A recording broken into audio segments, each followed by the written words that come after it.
In this video, I want us to share ideas about how best can we teach religious education. We know for those teachers who are teaching social studies that religious education makes 25% of the paper for social studies, and therefore the teacher must realize the need to have it taught and assessed effectively for excellence in social studies. A child who gets a D1, a distinction 1 in social studies, must have performed well on the RE because the pure SST makes only 75% of the paper, and 75 cannot give a child a distinction 1, which is sometimes awarded at the score of 95. So what are some of the common or the most effective approaches to teaching this RE? First of all, for any teacher teaching religious education, it's very important that you teach using the Bible or the Quran. Many questions of religious education require learners to have a sound knowledge of the Bible or the Quran to answer them. For example, in 2019, question 54, they got a quotation from the Bible in the book of Genesis chapter 12. And it says, "Do not hurt the boy or do anything to him." He said, "Now I know that you honor and obey God, because you have not kept back your only son from him." And look at the questions that were asked from that quotation. One, who spoke the above words? Now you will realize some children will say God, others will say the angel. And the answer was angel. It's the angel who spoke. Who was he speaking to Abraham, which is part B. Part B says, who was being talked to in the passage.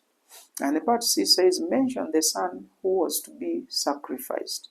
And then it says, given one lesson you learn as a Christian from the passage.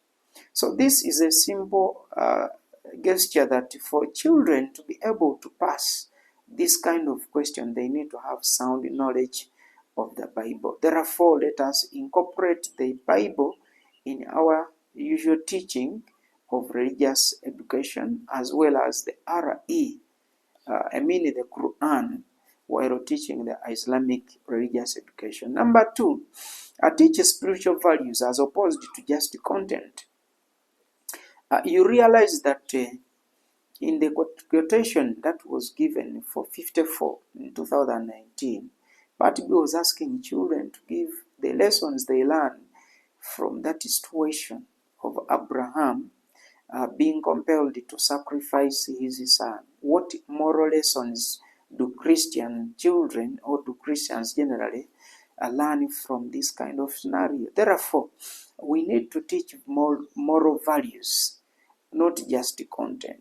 The values of love, the values of faith, the values of patience, kindness, forgiveness, those kind of values must be embedded in our RE lessons. And then they should be taught based on stories that we have extracted either from the Bible or from the Quran. Then the other one is teach coexistence. Relate what you are teaching in religious education to daily life. Yes, we have got what happened in the Bible. There is a situation happening today. Take an example of the disobedience of Adam and Eve. These people, they have a lesson they teach us.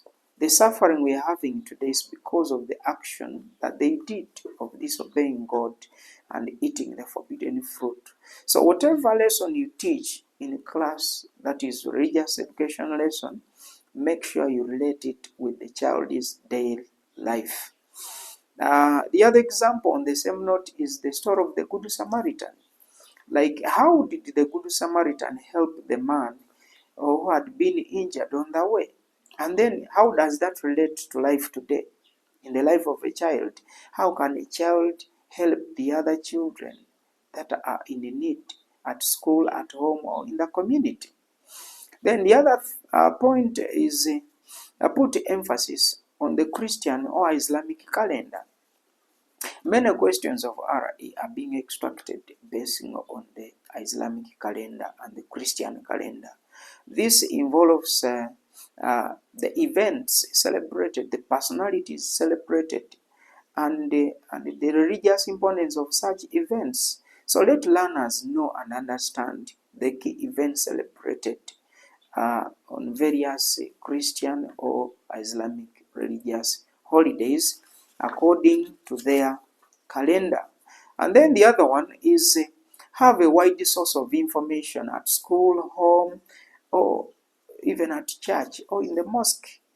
The religious leaders at church, these children, you the teachers, you can go and meet these people and you get information uh, uh, about very many things. Even the teachers of religious education in the schools where you are teaching, even in the community, like the priests, the pastors, the reverends, the sheikhs, these people have a lot of information they can provide, which is very important, which can be very important, a very important source of religious knowledge. And then lastly, but not the least, expose learners to various past bureau equations of religious education to help them get familiar with the way questions are structured. Like we have seen, there are questions coming from quotations. They may not bring a question, which is a quotation, but then they look at a story in the Bible and pick a question. They can pick a question from the lessons that, for example, Jesus taught or Prophet Muhammad taught. We needed to look at all of this as we are teaching religious education. When we do this, I can assure you our children will get the distinction in social studies.